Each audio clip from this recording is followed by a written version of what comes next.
disease caused by viruses. د انتاني ناروغیو دریم ګروپ ناروغیانې چې واقعیت یې ډېر زیات دي هغه څه شی دي؟ ویروسونه دي ډاکټر صاحبان. ویروسونه اکثره د انسانانو ناروغیانې چې وي هغه د دغه ویروسونو څخه شروع دي ډاکټر صاحبانو. صحیح؟ اکثره انتاني ناروغۍ د انسانانو وایرل وي یا وایرل انفیکشنونه وي. صحیح؟ دا چې په دې کې شک نشته چې اکثره وایروسونه چې دي خوشبختانه چې دوی یو ډیکلاین مرحله لري. موږ تاسې پې اخته کېږو هم بې تداوي بېرته جوړېږو لکه عادي زکام یې تر ټولو ښه مثال ده. که دوا څوک وخوري که یې ونه خوري جوړېږي که کمپلیکیشن ورنه کړي. ځکه ټول وایروسونه چې دي هغه یوه ډیکلاین مرحله لري او دا یوه خوشبختي ده. نو په دې اساس اکثره وایروسي ناروغیانې چې دي اسیمپټوماټیک وي. سره کوي؟ اسیمپټوماټیک وي. وایروسي ناروغیان چې وي اکثره اسیمپټوماټیک وي ډاکټر صاحبانو. خو اکثره یې بیا دومره شدید اعراض ښیي چې سړی تر مرګه پورې رسوي. او بله خبره دا ده ډاکټر صاحبانو چې په ویروسونو پسې یوه بله مربوط خبره دا ده چې بعضې لکه د په خلاف د نورو مایکرو ارګانیزمونو عین وایرس په مختلفو انسانانو کې مختلفې ناروغۍ رامنځته کوي. عین وایرس مثلا د معافیت په نظر کې نیولو سره او د انساجو د متاثره شوي انساجو په نظر کې نیولو سره مختلفې ناروغۍ رامنځته کوي. مثلا لکه دلته ورسیل ازوسټر صحیح ده چې وایرس ده. دا کولی شي چې په ځینې انسانانو کې چیکن پوکس او په ځینې کې بیا هرپس زوسټر ناروغۍ رامنځته کړي. صحیح ده؟ وایرسونه په اصل کې ډاکټر صاحبانو انټراسیلولر پاراسیټونه دي. پاراسایټ دي یعنی په حجراتو کې دننه اوسېږي. دوی د حجراتو څخه دا ژوندی پاتې کېدای شي اما تکثر نشي کولی. دا خو ژوند نشو نه. دوی عموما په حجراتو کې دننه هم تکثر کوي صحیح هم وده کوي هم زیاتېږي. صحیح؟ نو په دې خاطر دې ته څه وایي؟ انټراسیلولر پاراسایټ وایي. او د دې هستوي تیزابو په نظر کې نیولو سره وایرسونه موږ تاسې په څو کې ویشلي وو په انکوجینیس کې ما تاسې د دې باندې ډېرې خبرې وکړې. په دوه ډوله وو چې یو آر ان اے وایرسونه وو او بل ډي ان اے وایرسونه وو. صحیح؟ ډي ان اے وایرسونه وو. په دواړو کې ډاکټر صاحبانو ډي ان اے وایرسونه دي که آر ان اے وایرسونه دي. دلته یوه بله ځانګړتیا هم شته په خلاف د نورو میکروبونو. دوی چې کومو حجراتو ته دننه داخلیږي یا انټرنالایزیشن کوي د هغو حجراتو په سطح باندې باید د دوی دپاره اخوزه وجود ولري. که په کومو حجراتو اخوزه وجود ونه لري دا په اسانه سره نشي وداخلېدای. نو دې ته موږ څه وایو؟ ټروپیزم. ټول آر ان اے وایرسونه دي که ډي ان اے وایرسونه دي یو خاص ټروپیزم هم لري. ټروپیزم یوازې په هغو حجراتو کې دوی پیتوجینیک دي چې هغوی د دوی دپاره په خپله سطح باندې اخوزې ولري. لکه مثلا سی ډي پور اخوزه د چیش لپاره ده؟ د ایچ آی وي وایرس لپاره. بل وایرس بیا په هغه اخوزه باندې نشي ورداخلېدای. دا یو بله ځانګړتیا ده د وایرسونو. ما تاسو ته ګورئ وایرسونو باندې مختلفې ناروغۍ وویلې خو اکثره یې انکوجینیسس ودي وي یا انکو وایرس ما تاسو ته ویل یعنې سرطانونه چې رامنځته کول. په یاد مې دي هم آر ان اے انکوجینیک وایرسونه ما تاسو ته ویل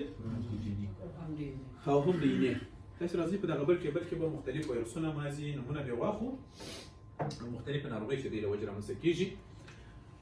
ډاکټر صاحبانو دغه مختلفې ناروغیانې دي چې 19 یې ما درته تاسو ته راکړي او په دې کې دا ستوری دا معنا لري چې هغه به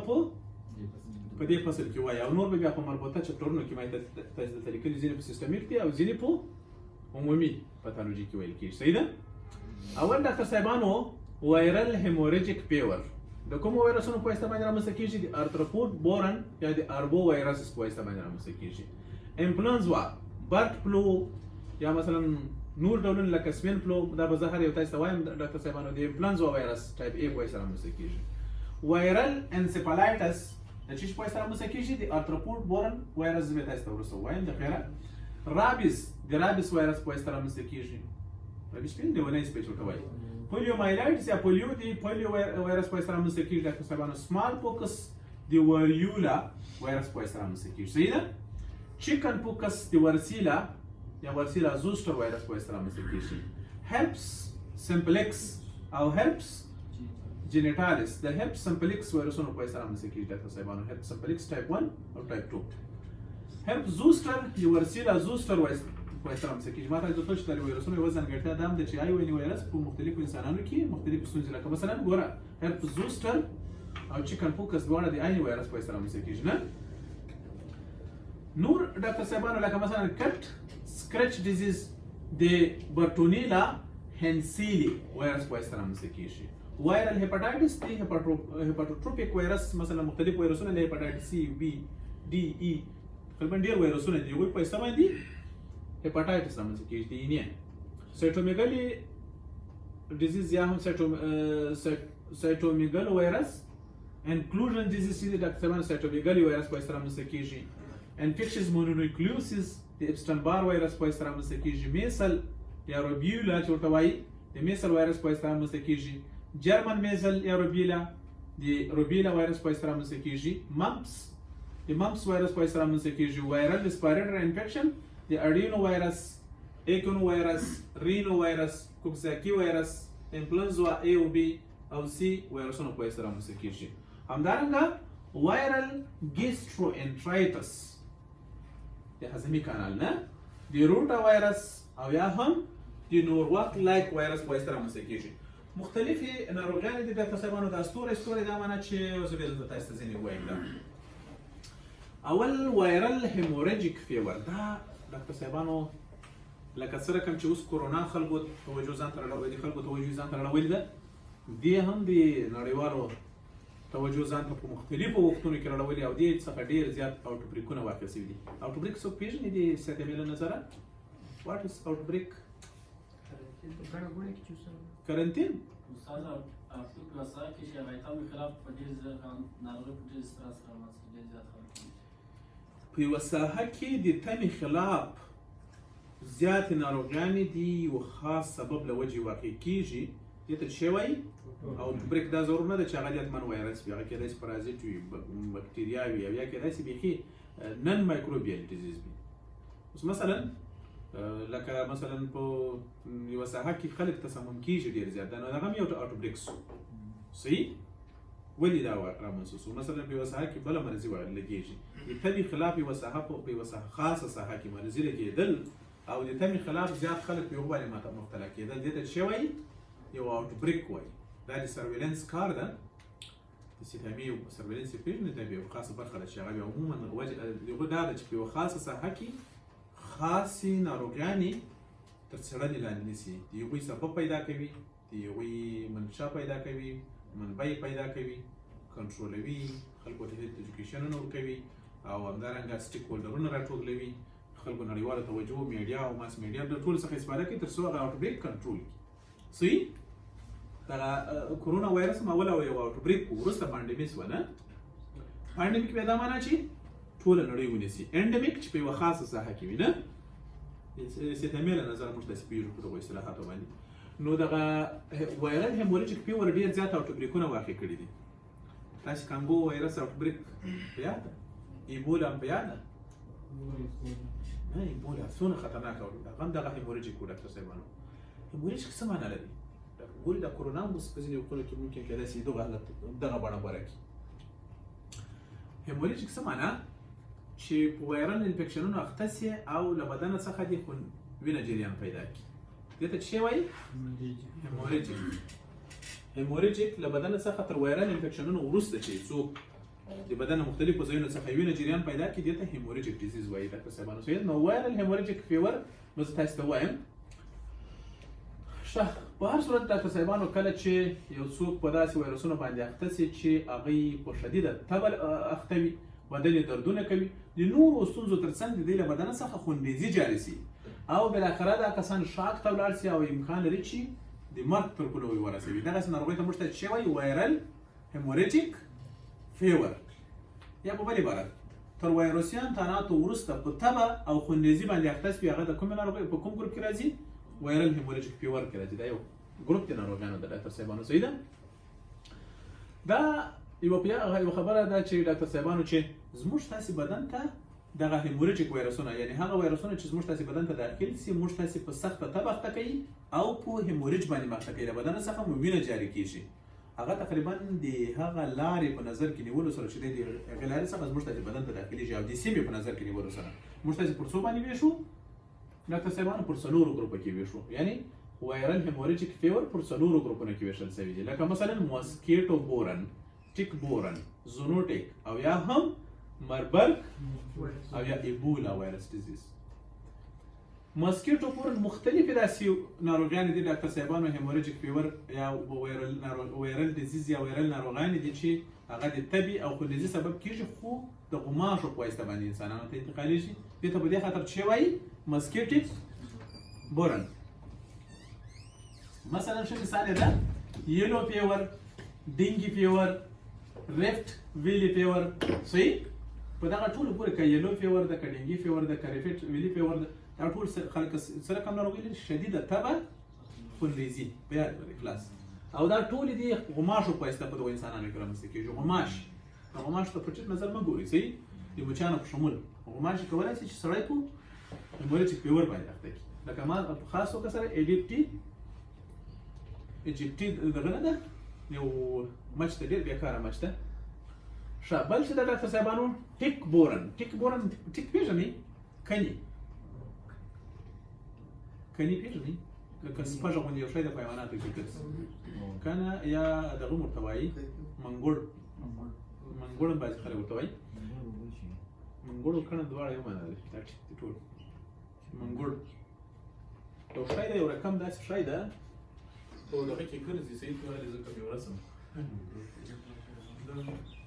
داسې یو شی ده، پښې لري ډاکټر صاحبانو، په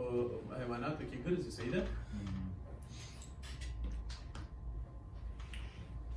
لکه میږی غوندې یو شی وي، خو دا ما میږی رسم کوه. دغسې یو شی ده هم. صحیح ده؟ دغسې یو شی ده په حیواناتو کې ګرځي، په وړیو کې ګرځي. دې ته څه وایي؟ ټیک. دا یو خاندان دی حشراتو ده، دغسې په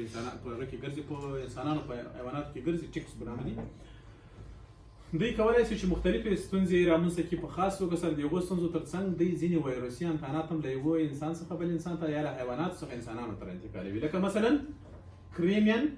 هیموریجیک فیور یا کریمین کانګو هیموریجیک فیور. کریمین کانګو هیموریجیک فیور نوم اورېدلی و تاسې؟ نوم اورېدلی؟ کانګو ډیزیز نوم نه اورېدلی؟ په د اخترونو کې، په د لویو اخترونو کې چې خلک رالي وو، موږ نفس پرې وختل چې په هر اختر کې نالې وایي چې خلکو په کانګو اخته نه شي. صحیح؟ یعنې باور وکړئ زموږ تاسې د صورت عموم کې د افغانستان کې د هیلث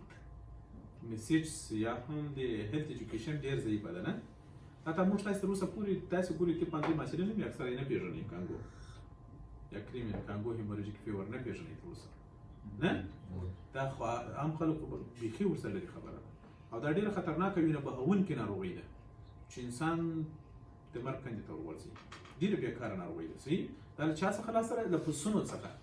کله چې یو پسه په دې ناروغۍ باندې اخته وي، نو د یوې وړۍ سړی په لاسو باندې ښکوي یا په لاسونو کې زخم پیدا شو، مثلا دا کانګو دا وایرس تا ته داخلي شي. صحیح ده؟ هیموریجیک وایرس کانګو هیموریجیک فیور چې رامنځته کوي وروسته. او یا مثلا داسې غوښې وخوري چې نیمه نیم خامه غوښې وي، یا مثلا کساب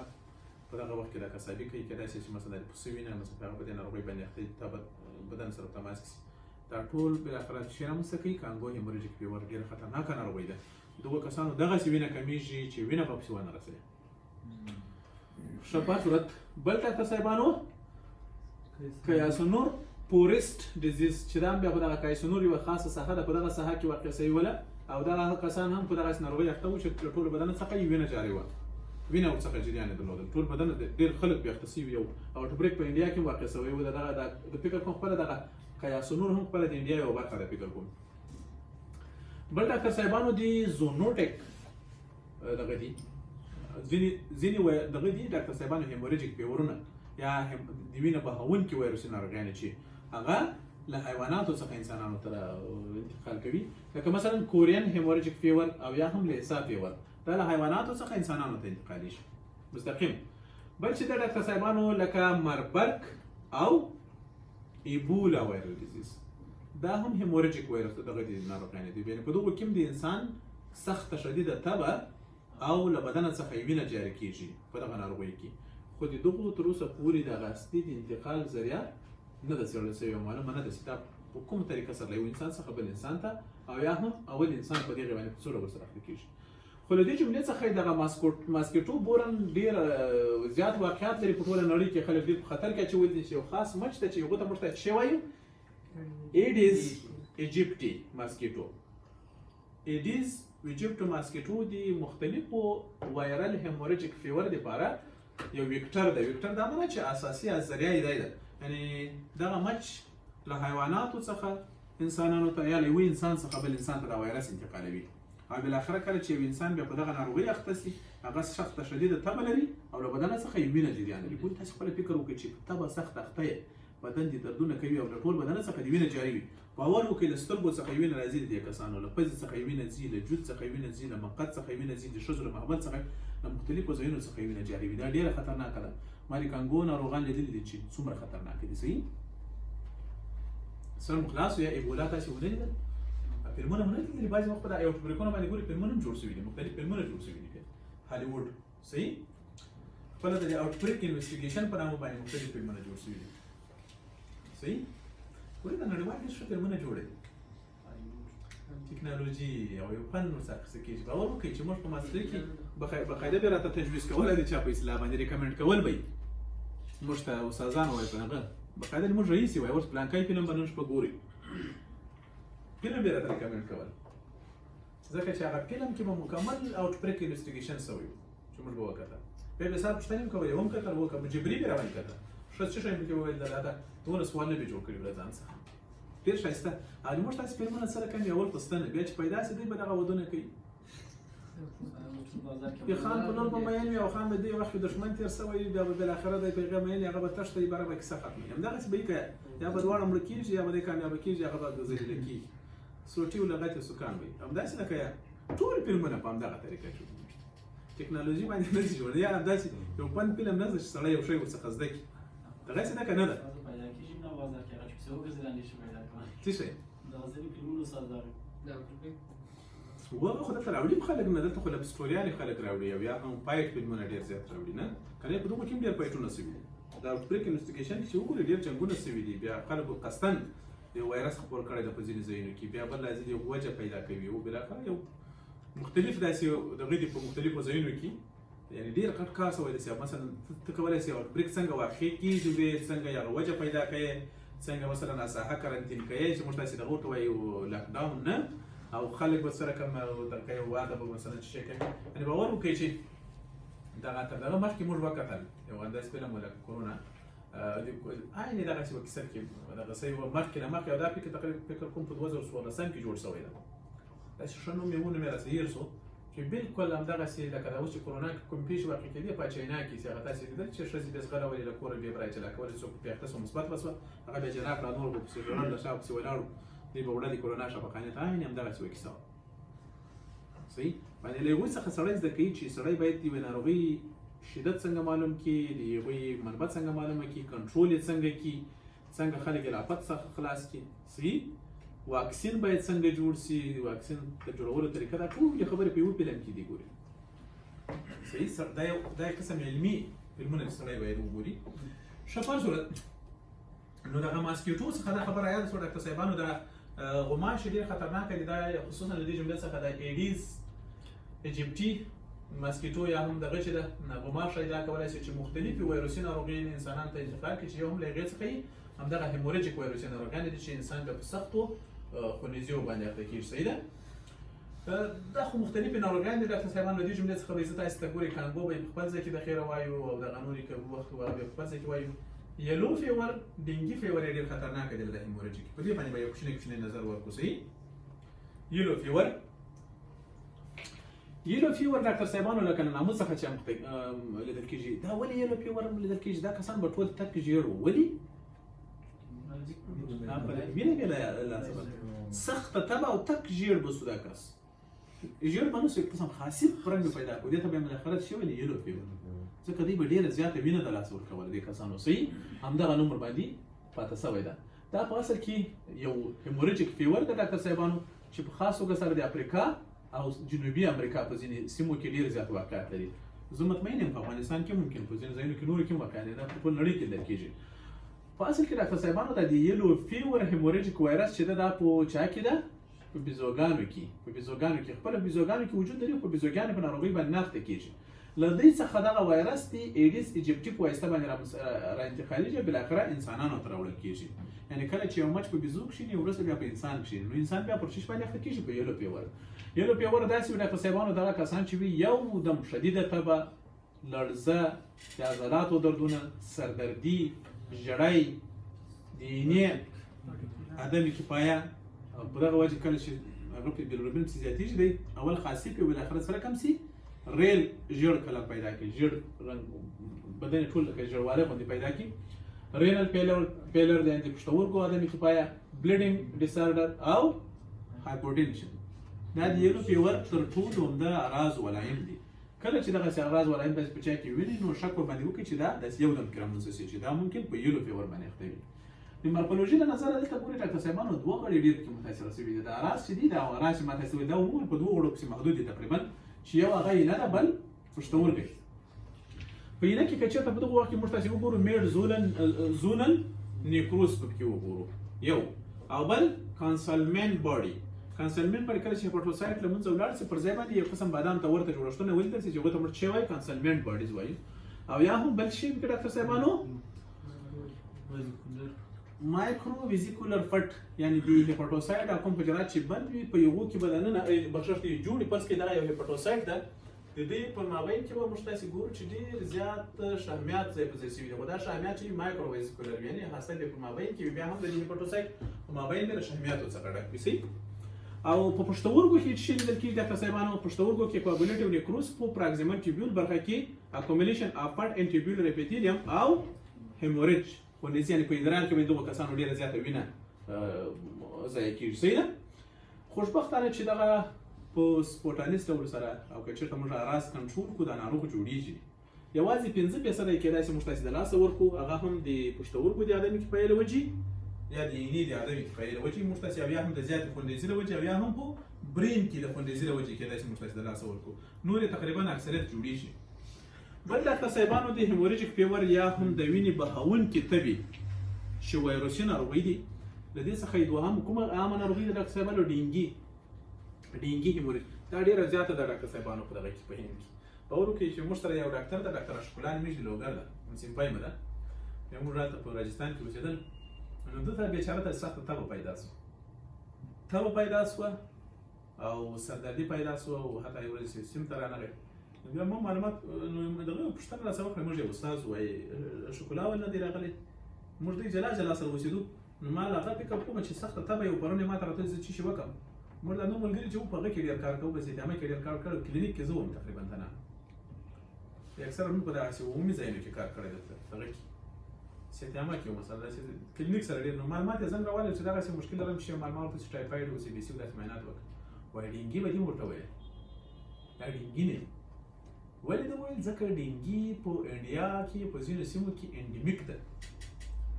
وایي پوښتنه وایي حتما ورته وایي چې ډینګي معاینات هم وکړي صحیح ځکه چې هلته دا ډینګي چې وه هغه څه رقم وه هلته د موږ تاسې ډینګي بیخي هېره ده ډینګي ناروغي صحیح په اصل کې دا ډینګ څه معنا لري ډاکټر صاحبانو موږ په ډینګ ډنګ ډینګ دې ته وایي چې سړی ډول وایي نه دا ډینګي کلمه دا ډینګي ویل کېږي ډاکټر صاحبانو صحیح ډینګو نه ویل کېږي ډینګي اصطلاح یوه افریقایي لغات ده ډاکټر صاحبانو چې له ډینګا څخه اخیستل شوی دی او معنا یې څه شی ده تبه او له وینې سره کله چې تبه او وینه دواړه یو ځای وي دې ته څه وایي یعنې هیموریجیک فیور ته څه وایي ډینګا کلمه ورته کېږي او دا په خاص توګه سره ډینګي وایرس لپاره نن سبا کارول کېږي ډینګي وایرس صحیح په اصل کې ډاکټر صاحبانو دا ډینګي وایرل ډیزیز یا ډینګي هیموریجیک فیور هم د ای ډي ټي ایجپټي په واسطه باندې رامنځته کېږي دا معنی چې کله دا غوماشه انسان وچښي نو دا هغه وایرس په ده کې زر کوي په د انسان کې او بالاخره د څو ورځو په تېرېدلو سره انسان په دغه ناروغۍ اخته کېږي په خاص توګه سره تر باراني موسمونو وروسته دغه مچان ډېر وي د غوماشي تر باراني موسمونو وروسته غوماشې ډېرې وي دا خصوصا په ټروپیکل برخو کې یعنې په استوایوي هېوادونو کې صحیح ده او بالاخره هغه خلک اکثر وخت په ډینګي ناروغۍ باندې هم ډېر زیات اخته کېږي صحیح ده لومړی ځل دپاره دغه ناروغۍ په 1953 کال کې ډاکټر صاحبانو په فلیپین کې پېژندل شوې وه خو وروسته وویل شوه چې دا په ټوله نړۍ کې لیدل کېږي او په دوه ډوله ده یو چې دا ډاکټر صاحبانو ډینګي فیور یا بریک بون فیور ده او بل ډینګي هیموریجیک فیور ده چې دغه حقیقي حالت یې ده دا بریک بون فیور ډاکټر صاحبانو یا هم ډینګي فیور ګورې دلته هیموریج استعمال دغه نه ده ورته سره شوی یا هم هیموریجیک اصطلاح نه ده ورسره راغلې دا داسې ناروغي ده یو څوک کله د غوماشې په واسطه باندې وچیچل شي هغه خونریزي نه ورکوي اما ټول بدن یې سخت دردونه کوي ډاکټر صاحبانو مثلا دوی تبه لري لړزه لري عضلات یې درد کوي بندونه یې درد کوي ملا یې دومره شدید درد کوي د میاجیا له وجې د عضلاتو د دردونو له وجې چې د یو فکر کوي دا اړوکی دا د ناراضي وای ډاکټر صاحب فکر کوم چې شاده سي ټوټه کړه یم چې په لرګي په املام لارمات کړی یا اړوکی مې مازه فکر کوم چې اړوکی نو مات سو دغه څه دردونه لري اما خوندریزي نه لري او دا یو سلف لیمیټینګ ناروغي ده صرف په پاراسټامول سره موږ تاسو کنټرولولای شو صرف انالجیزکس باندې صحیح او بل ډول چې دا ډاکټر صاحبانو ډینګي هیموریجیک فیور چې هغه یو حقیقي ناروغي ده ډیر شدید حالت ده د ناروغي داسې چې دغه ډیر شدیده تبه پیدا کوي په جل او همدارنګه ډاکټر صاحبانو په کولمو کې ډیره زیاته خوندریزي لیدل کېږي هغه ایته موادو سره ډیره زیاته وینه لیدل کېږي د کسانو او د جل کې سر ټاپونه لیدل کېږي تاسو به یو هغه ورکړي ډاکټر صاحبانو دا پکچر ډیر ټول بدن لکه په وینو لړل چې تر جل لاندې دونه خوندریزي وي د کسانو ولې ځکه دا کسان ترومبوسایټوپینیا لري یعنی د دې په وینه کې چې کمیږي پلیټلیټ کمیږي او همدارنګه هیمو کانسنټریشن وینه یې غلیظه شوې وي ډاکټر صاحبانو په ځینې رګونو کې دننه وینه څه رقم کېږي لخته کېږي لا او هایپووالیمیک شاک باندې اخته وي ډاکټر صاحبانو او یا نیورولوژیکل ډیسټربنس چې خصوصا په وخت کې چې په برین کې دننه خوندریزي وسي ډاکټر صاحبانو ډیره خطرناکه ده په هر چا کې لیدل کېږي خو خاص توګه سره په هغو ماشومانو کې چې عمرونه تر 1500 کلو ښکته وي په هغو کې ډیره زیاته لیدل کېږي صحیح ده ډینګو وایرل انفیکشن چې ده ډاکټر صاحبانو په دې کې اصلي څه راشکل کېږي د وینې مونوسایټونه لیمفوسایټونه اندوتیلیل حجرات کې راشکل کېږي صحیح چې معمولا که تاسو متوجه یاست په دغه ترومبوسایټوپینیا هم په دغه اساس باندې رامنځته کېږي داسې وي ډاکټر صاحبانو چې دغه په اول کې کمپلیمنټ پاله کوي او کمپلیمنټ په وینه کې دننه انفلمیشن رامنځته کوي او د انفلمیشن په نتیجه کې موږ تاسو د وینې ټول محتویات د لاسه ورکوو او بالاخره په ترومبوسایټوپینیا باندې اخته کېږو او ترومبوسایټوپینیا څخه وروسته موږ تاسو د بدن د مختلفو ځایونو څخه ډاکټر صاحبانو خوندریزي جاري کېږي صحیح ده که چېرته ناروغي په اول وخت کې تشخیص شي او تداوي شي ناروغ به ډېر ژر ریکور شي او که وخت ورباندې تېر شي ډاکټر صاحبانو اکثره غړي به موږ تاسې د لاسه ورکړو دا معنا چې فعالیت به یې د لاسه ورکړو او کېدای شي چې انسان مړ شي د مارکولوژي له نظره په ډینګي هیموریجیک فیور کې څه کې ډاکټر صاحبانو په غړو کې دغه تغیرات راځي فوکل هیموریج اینډ کانجیشن په مختلفو غړو کې ټاپي خوندریزي او کانجیشن وینه په مابین کې وینه یعنی ورېدي وینه پکې راټوله شوې وي ډېره شوې وي صحیح ده انکریز واسکولر پرمیبیلیټي په ټول بدن کې د رګونو د نفوذي قابلیت زیاتېږي بالاخره انسان پړسېږي مختلف غړي پړسېدلي وي او کله چې مختلف غړي وپړسېږي معلوم خبر د انسان هم ورسره پړسېږي صحیح بل کوګولیبیلیټي پکې زیاته شوې ډاکټر صاحبانو ترومبوسایټوپینیا پکې لیدل کېږي د دغو کسانو ترومبوسایټ کم شوي په وینه کې یعنې د پلیټلیټ کمیږي ډاکټر صاحبانو او معلومه خبره ده چې کله د انسان پلیټلیټ کم شي یو وینه درېږي کله کوم کوچني ساعت څخه یا خو همداسې وینه په رګونو کې دننه نه پاتې کېږي حتما یو ځای کې نه یو ځای کې خوندریزي پیدا کوي او که چېرته خوندریزي پیدا شوه نو هغه بالاخره وینه نه درېږي یعنې هیموسټیسس نه کېږي صحیح ځکه وینه نه لخته کېږي او بل شي ډاکټر صاحبانو هیمو کانسنټریشن پکې تغیر کړی وي او بل په دغه وخت کې که موږ تاسې معاینات ورته وکړو نو کوم شیان پکې پیدا کولی شو ډاکټر صاحبانو لیکوپینیا لیمفوسایټوسیس لیکوپینیا یعنی دا معنی چې سپین کرویات کم شوي خو لیمفوسایټونه په وینه کې زیات شوي وي ډاکټر صاحبانو ترومبوسایټوپینیا ترومبوسایټ په وینه کې کم شوي وي ایوالویټډ هیماټوکریټ سره کم شوی وي د کسانو لوړ شوی وي او هیمو کانسنټریشن یې هم لوړ شوی وي په ایکس رې کې بیا موږ تاسو شی پیدا کولی شو بایلیټرل پیلورل افیوژن د پیلورا دواړه خوا یو اوبه اخیستې وي صحیح بل ډاکټر صاحبانو که چېرته موږ تاسې دې ته ال اف ټي اجرا کړو یعنې لیور فنکشن ټیسټ ورته وکړو نو وبګورو چې ټرانسامینیز پکې لوړ شوی ده هایپو البونیمیا یعنې البومین پکې کم شوی ده او پرولان بل شي پکې ډاکټر صاحبانو پرولان کواګولیشن ټیسټ یعنې پی ټي پروترومبین ټایم یې سره کم شوی وي ډاکټر صاحبانو زیات شوی وي پی ټي ټي هم زیات شوی وي د کسانو ترومبین ټیسټ چې وي هغه هم فرق کوي یعنې ګورې تاسو پوهېږئ دا څه معنا لري دا ډاکټر صاحب ته معلومېږي دغه دې ته موږ کوګولیټیو پروفایل وایو چې ورته کوو خاص توګه سره دغه معاینات هغو کسانو ته کېږي چې کله سرجري ورته کېږي موږ ګورو چې وینه په خپل وخت سره لخته کېږي که دغه هر یو خپل وخت لري دونه ثانیو کې باید همدغه وي که چېرته تر یو زیات سي نو دا معنا چې د دغه کس وینه نه لخته کېږي لکه مثلا مختلفې داسې ناروغۍ دي چې په هغو کې د انسان وینه نه لخته کېږي ښه مثال یې لکه هیموفیلیا د هغو تر څنګ په ډینګي فیور کې هم وینه د انسان نه لخته کېږي صحیح ښه او تشخیص یې موږ تاسې پر څه شي سره کوو ډاکټر صاحبانو انټي باډي معاینات دي صرف لکه دغه نه ده ټایفاید معاینات دغسې یو رقم سټیپونه دي ساده یاره ډاکټر صاحب څه وخته خوبونه دي قسم مې در وسو ګر سره دغه چې دا داسې معاینات ورته کوو لکه د ټایفاید معاینات تاسې ځینې سټپونه دي IgG او IgM پازیټیو دي نیګیټیو عین همدغسې معاینات دوی ته هم کوو او د دې لپاره چې ښه ځان مطمئن کړو نو موږ تاسې بیا ELISA او PCR ورته کوو چې په یوه سره معلومیږي چې دغه 100% کې په دې باندې اخته دی که نه ده لکه دا اوس چې د کرونا لپاره کېږي او تر اټاپسي وروسته که چېرته یو انسان له ډینګي فیور څخه مړ شي له هغو وروسته که موږ تاسې څېړنه ورته وکړو په اټاپسي باندې د مرګ وجه یې معلومه کړو په برین کې به هیموریج وګورو ډاکټر صاحبانو لیور به یې وګورو چې غټه سوې ده په مختلفو ځایونو کې نیکروس لیدل کېږي پښتورګو کې هم نیکروس لیدل کېږي او همدارنګه په عضلاتو په جینټونو کې به څه لیدل کېږي ډاکټر صاحبانو میونیکلر انفلټریشن یعنې هغوی ټولو ته مونوسایټونه راغلي وي دغه یې ورته کړی نفوذ یې ورته کړی وي دغه یو سلاید لرم او خلاص صحیح نور به تقریبا د نن درس ختم یو اخري سلاید ده ځکه چې په راتلونکي کې به موږ تاسې د خیر د انفلونزا وایرسونو باندې شروع کوو او انفلونزا وایرسونه مه یېروئ چې هغه د کرونا خاندان ده صحیح د کرونا ورونه او خویندې دي هغه ټوله صحیح ده نو دغه یو اخري به ووایو بیا به د خیره موږ تاسې پر څه شي باندې خبرې کوو انفلونزا دا ځینې وایرسي ناروغۍ دي ما یې تاسې ته ځینې وویل او ځینې به د خیره په سیسټمیک پاتولوژي کې وایو چیکنګونیا باندې لا خبرې کوو او بس چیکنګونیا وایرس ډاکټر صاحبانو چیکنګونیا څه معنا چیکنګونیا هم یو لغات ده ډاکټر صاحبانو چې معنا یې ده بینډ اپ قد کېدل تاو سوی راقد سوی معنا یې دا فاصل کې ډاکټر صاحبانو دي افریقایي هېوادونو څخه د افریقا بیخي عجیبه ژبه نه ده څه ډینګي ګوري چیکنګونیا ګوري په دې باندې که موږ تاسې هلته اوسېدای سب هم کولی بیا دې هم داسې ولا دومره شیان یې طبابت ته وداخل کړي دي پښتو کې به هېڅ شی ونه وینئ نه ځینې شیان لرو هغه هم دروغ دي مثلا د رګو ته به وایي دغه رګو قبضیت لرم داسې رګو قبضیت ناروغۍ پېژنئ تر اوسه پلانکي ښځه باندې څلوېښتي ولیدلې ده تاسې لیدلې پلانکي نه وتلی ده لیدلی ده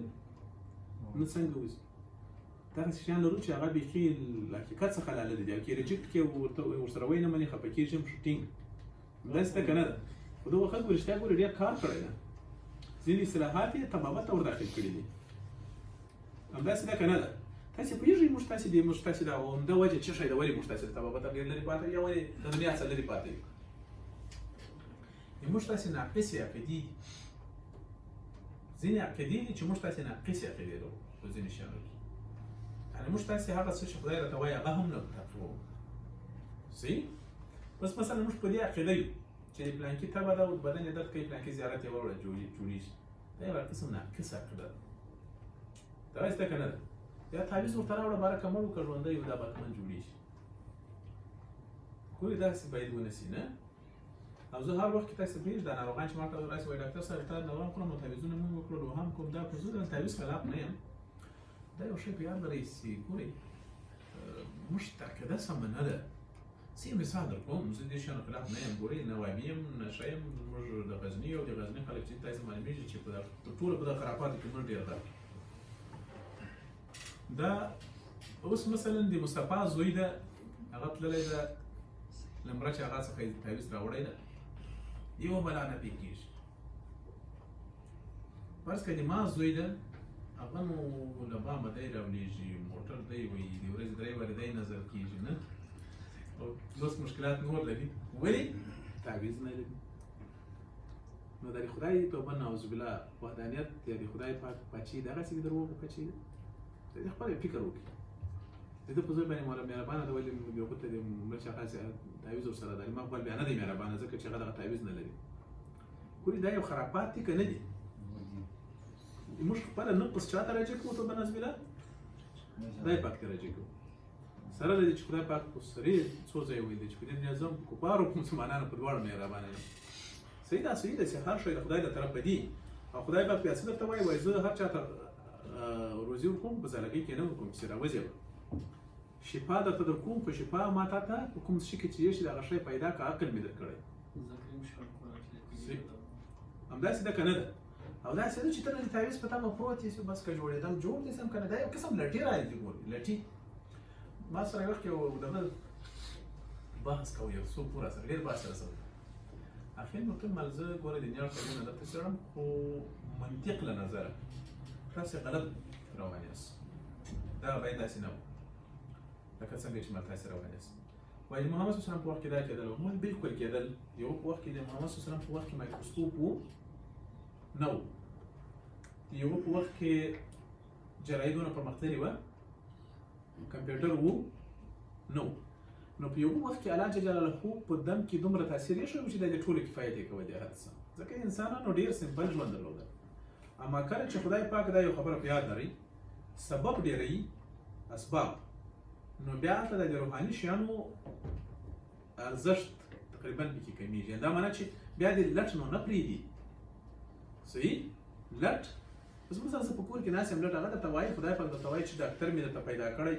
دوا مې درته پیدا کړي وجه مې درته پیدا کړي ته په کور کې ناست یې ما ته وایي یا خدای ما دغسې جوړ کړه زه راباندې نه سم سوتی دا لټي سوه که نه سوه نو په دې اساس په یو وخت کې که نه اوس خو شته او که اوس ته صرف په هغو تمه باندې شپې سبا کوې دا ځان سره بازۍ کوي اصل کې خپل ورسره ځکه خدای پاک درد درته راځي ستاسو دا وګوره احمد ولاړ 500 روپۍ مصرف کړي او ته دغسې یوه روپۍ باندې زړه نه کېږي دا ټینګ ناست یې چې ولاړ سم خپله فکر وکړي نه و دا خو یو حقیقت خبره زه بیا په دې حقیقت یم شفا به خدای پاک درکوي که نه درکولی ولاکې په هغه دوا کې هم درکوي او په هغه ناسخې به بیخي نه درکوي نو شفا که څوک غواړي چې ځان دپاره شفا په دغو شیانو باندې لاس راکړه په خپله عقیده باندې یو دوه رکعته نفل وکړه وظیفه وکړه خدای ته زارۍ وکړه دا مشکل نه حل کړي دا یې کیسه ختمه هم دنیا فکر یم که څنګه او داسې نه چې تا به غټ تعویض په غاړه کړی د باره ناست یې چې دا ولې د تاثیر یې ولې نه راځي نه بل نه کار کوي نه لمونځ کوي نه اودس کوي دا بعضې خلک باور وکړي چې ټکه لمونځ دا نه کوي تعویضونه یې په غاړه کړي خصوصا د چرسیان داسې لري ښه پوه شول دا په څه شي پورې دا خبره رایاده شوه دا تر دغه پورې رایاده شوه تر د افریقایانو پورې دوی دا تر موږ ډېر کار کړی دی موږ تاسې په دغو شیانو کې غرق کړي خرافاتو کې یو که نه یو خرافاتو کې غرق یو اصلي شی راڅه پاته ده او نور خو پرېږده خپله ژبه هم دونه ایسته پرېښې ده چې اوس د پنجابیانو له غلامي کوو یقیني ښه نو افریقایانو یو دا خو یو دوه لغاتونه دي ډېر کار به یې نور هم کړی دي خو صحیح او داسې بې خونده لغاتونه دي ورداخل کړي دي موږ تاسې دا ښایسته پښتو لا شاته پاته ده نه دوی ته بیا خپله ژبه دغسې خوندوره وي ښه په هر صورت او که ما ویډیو دی ترجمه کړه څونه ښکنځلان به وکړي ښه په هر صورت دا ناروغۍ ډاکټر صاحبانو دا هم د یو ماسکیټو په واسطه باندې له یو انسان څخه بل انسان ته یا هم له حیواناتو څخه بعضې وخت انسانانو ته انتقالېږي لکه مثلا د څه شي ایډي ایجپټي ماسکیټو یا هم د مچ په واسطه باندې یعنې غوماش په واسطه باندې انسان ته انتقالېږي صحیح ده دا په خاص توګه سره د افریقا او د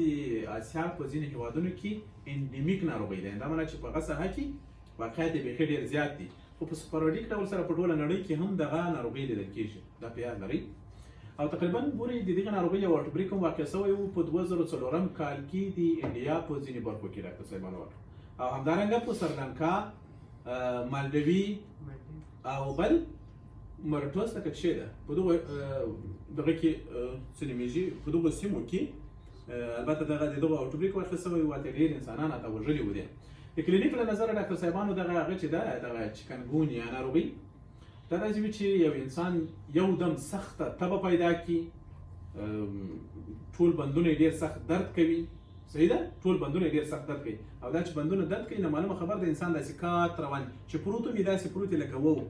وو پېژنئ څنګه یي وو سره کوي بلانکۍ داسې پروت یې لکه وو دا اسلام اورېدلي دا سر مثلا داسې رابین وي دغسې پروت وي دا داسې ځان یې سره کوچنی کړی په دې خاطر لکه د ناموس څخه چې معلومېږي نه بین وي دا انسانان ډېر سخت د درد څخه بندونه د درد څخه دا ټول بندونه یې داسې درد کوي چې ملاریا به تاسې کله نه یې تېره کړې ملاریا کې ډېر سخت دي بندونه دي عضلات درد دي پښو دي ملا درد دي دغسې یو قسم خطرناکه دردونه دا هم لري او دغه بندونو درد چې وي ډاکټر صاحبانو دا میګریډلي پولي ارترایټس وي دا معنی چې نن یې په پښو په بند درد ده سبا یې بیا په دغه هیپ جوینټ کې درد ده بل ورځ یې دا بندونه یو بل څخه مهاجرتي ډول سره له یو څخه بل ته انتقالېږي صحیح ده خاص توګه سره په کوچنیو بندونو کې مثلا لکه میټا کارپل او کارپل په دغو بندونو کې داسې دوامداره درد روان وي دا خلک سخت یخ یخې کېږي سردردي لري اشتها یې د لاسه ورکړې وي زړه یې بد کېږي د نس دردونه لري په بدن باندې یو قسم سره دانې راخیږي او بعضې لکه خونیزي غوندې ټاپې هم لیدل کېږي په د جلد په ځینو برخو کې صحیح او دوی لمر ته صحیح نشي کتلی یا رڼا ته نشي کتلی سترګې یې وریښي صحیح دوی سترګې وریښي دې کسانو که چېرته موږ تاسې لابراتواري معاینات ورته وکړو لیکوپین یا به لري دا کسان او دای هم ترومبوسایټوپینیا لري، یعنې ترومبوسایټ په وینه کې کم شوی وي، او ترانس امینیز په وینه کې یو اندازه لوړ شوی وي. صحیح ده؟ او بل شي لوړ شوی وي ډاکټر صاحبانو سی آر پي سی ریاکټیو پروټین د دې په وینه کې لوړ شوی. دا هم وایرسي ناروغي ده، اکثره وخت که موږ تاسې اعراض کنټرول کړو خپله له منځه ځي، او د دې لپاره تداوي هم راغلي، انټي وایرل هم د دې موږ تاسې هغه هم استعمالولی شو. صحیح ده؟